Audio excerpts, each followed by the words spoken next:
Umeze neza? Uyu munsi tariki 22 z'ukwezi kwa 12 umwaka wa 2025 dufite akazi. Muriteguye? Yes sir! Situation. Delta Construction Company Limited yatsindiye isoko ryo kubaka umuhanda Gishari by'Imana. Muri iyo mirimo yo kubaka umuhanda hakoreshejwemo abaturage bo mu murenge wa Gishari. Ariko nyuma y'iyo mirimo ntabwo bigeze bishyurwa amafaranga yabo nk'uko byari mu masezerano bagiranye na Delta Construction Company Limited. Muranyumva? Yes sir! Uyu munsi tariki 22 z'ukwezi kwa 12 umwaka wa 2025 abaturage bazindukiye mu muhanda uva mu Kanogo werekeza Shaburoni bawufunga bigaragambya bavuga ko batari bufungure mu gihe batarishyurwa amafaranga bakoreye mu mirimo yo kubaka umuhanda Gishari by'Imana. Muranyumva? Inshingano Police Station Gishari ifite inshingano zo guhosha imyigaragambyo mu rwego rwo kugarura ituze n'umutekano muri uwo mudugudu.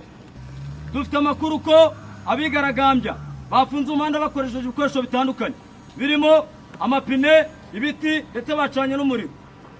Amabwiriza agenga ikoreshwa ry'imbaraga tugomba kwibahiriza muri iki gikorwa. Muranyumva? Yes sir! Akazi turagakorera hamwe, nta mupolisi wemerewe gukora ku giti cye. Uburenganzira bwa muntu bugomba kubahirizwa muri aka kazi. Abanyantege barimo abasaza, abakecuru, abagore batwite ndetse n'abana ntibagomba guhutazwa. Muranyumva? Yes sir! Agenga igikorwa tugiyemo cyo guhosha imyigaragambyo. Twabasabwa uburenganzira bwo gutangira igikorwa tugiye kujyamo cyo guhosha imyigaragambyo. Thank you sir. Yes sir! Yes sir! Yes sir! Yes sir! Yes sir! Yes sir! Yes sir!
Jauhan naman tayo.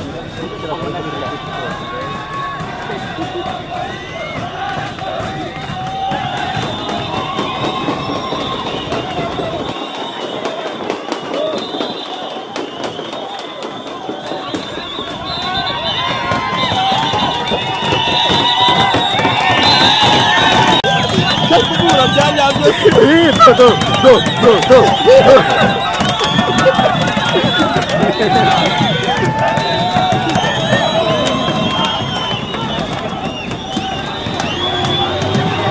Kurang ajar ayam pilih ya.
ko barimo gufata